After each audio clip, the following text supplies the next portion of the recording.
Kaixo neska mutilak, hau da Gazteon kazetaren bideobloga.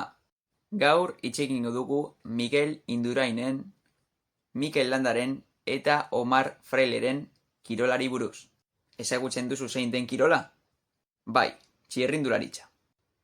Bizikletan ibiltzeko ez dugu izan behar profesionalak. Soilik behar dugu bi gauza, bizikleta bat eta kasko bat, besterik ez.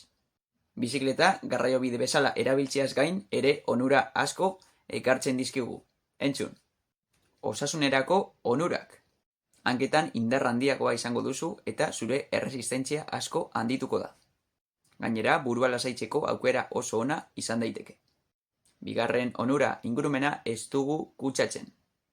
Bizikletak kontsumitzen duen energia bakarra da guk ematen dioguna.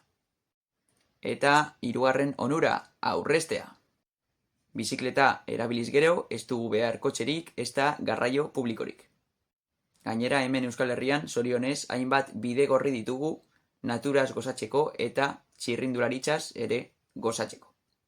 Asteburuan egiteko plan perfektua izan daiteke. Gainera talde batean ala lagunekin egiten badugu askoz eramangarriagoa egingo zaigu.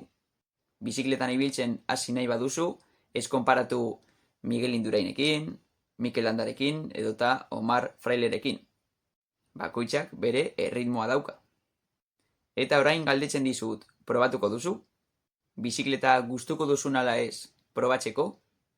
Nire gomendioa da bizikleta bat alokatzea. Eta aste bat probatzea. Gustuko baduzu, jarraitu. Ez baduzu gustuko, utzi.